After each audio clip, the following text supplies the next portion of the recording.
আসসালামু আলাইকুম everyone, welcome back to my channel. আজকে আমি আবার একটা ভীষণ মজাদার একটা নাস্তার রেসিপি নিয়ে আসছি।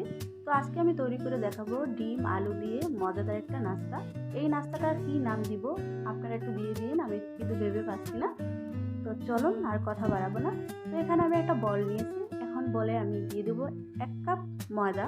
আপনারা চাইলে এখানে আটাও নিতে পারেন আর ময়দার পরিমাণটা বাড়িয়ে কমিয়ে দিতে পারেন। তো এখানে আমি দিয়ে দেবো 2 টেবিল চামচ রেগুলার রান্নার তেল আর টেস্ট অনুযায়ী লবণ। এখন লবণ আর তেল দিয়ে ভালো করে ময়দাটা আমি ময়ান দিয়ে নেব।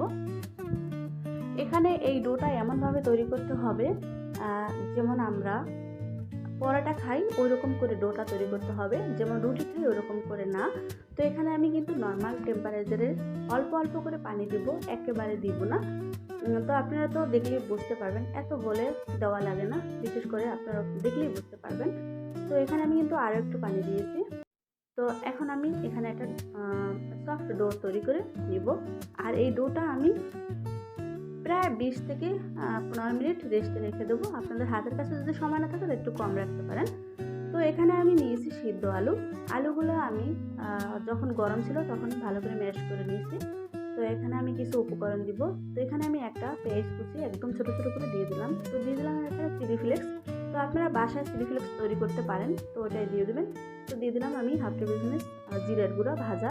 তো দিয়ে দিলাম টেস্ট অনুযায়ী লবণ। আর এখন দিয়ে দিলাম এখানে চাট মশলা। তো আপনারা চাইলে এখানে কাঁচামরিচটাও অ্যাড করতে পারেন, ধনিয়া পাতা অ্যাড করতে পারেন। আমি আমার মানে ইচ্ছে হয়নি তাই আমি দিইনি, আপনারা দিলে দিতে পারেন, অসুবিধা নেই। তো এখন ভালো করে আমি আলুর পুরটা তৈরি করে নিয়েছি। তো এখানে আমি নিয়েছি 2টা ডিম। এই ডিম 2টা আমার লাগবে তাই আমি নিয়েছি। এখানে আমি আপনারা চাইলে একটা ডিমও পুরো পরিবার খাওয়া যায়, কোনো অসুবিধা নেই। তো এখানে আমি একটা ছুরির সাহায্যে ছোট গোল গোল করে স্লাইস করে কেটে নেব। তো আপনারা চাইলে যে কোনো রকম করতে পারেন, সমস্যা নেই। তো আমি ফিরে আসলাম 15 মিনিট পর। দেখুন আমার ডোটা কিন্তু একদমই সফট হয়ে গেছে। এখন একটা ফ্রিতে নিয়ে নিব। তো এই ডো থেকে আমি ছোট ছোট করে লেচি কেটে নেব। তো 1 কাপ ময়দায় কিন্তু আমরা পুরো পরিবার খেতে পারবো, এই জন্য বললাম যে আপনারা চাইলে বাড়িয়ে কমিয়ে নিতে পারেন। তো এখান থেকে আমি একটা লেচি দিয়ে ছোট ছোট করে লুচির মতো করে রুটি তৈরি করে নেব। আর এই রুটিটা আমি কিভাবে তৈরি করি, কতটা মানে মোটা বা পাতলা আপনাদেরকে দেখিয়ে দিব।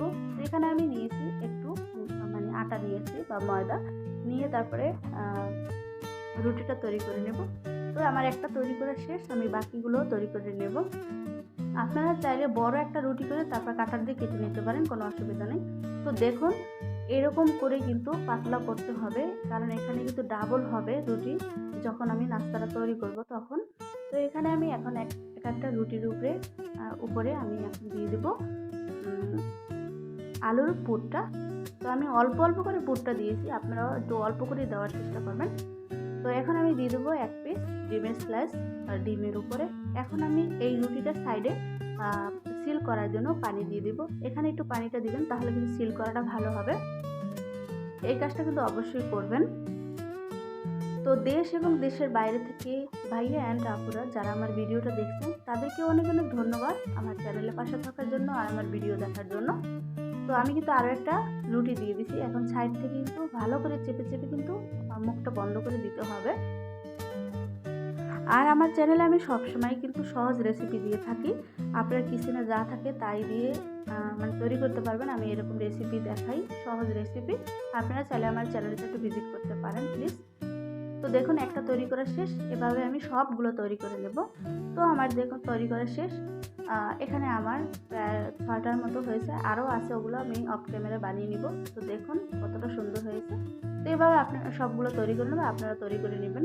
তো আমি চুলাতে কিন্তু আগেই তেল বসিয়ে রেখেছি, তেলটা এখন আমি চলে যাব ভাজতে। তো আমার তেল কিন্তু অলরেডি গরম হয়ে গেছে। আর এখানে এই নাস্তাটা ভাজতে গেলে কিন্তু একটু তেলের প্রয়োজনটা একটু বেশি হয়, একটু তেলটা বেশি দেওয়ার চেষ্টা করবেন। তো আর চুলার আঁচটা কিন্তু মিডিয়াম টু লো হিটে রাখবেন, হাই হিট করবেন না, তাহলে কিন্তু পুড়ে যাবে, ভিতর থেকে কিন্তু রুটিটা কাঁচা থাকবে।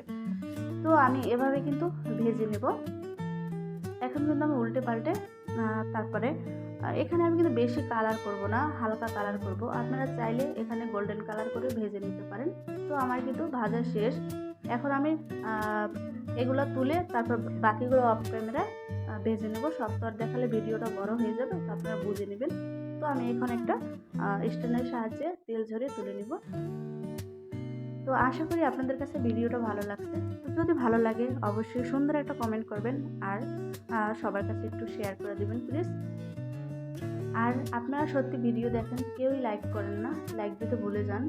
প্লিজ রিকোয়েস্ট করলে একটা লাইক করে দেবেন, সুন্দর একটা কমেন্ট করবেন। তো আমি এভাবে সবগুলা ভেজে নিয়েছি। তো দেখুন কতটা লোভনীয়, কতটা সুন্দর হয়েছে।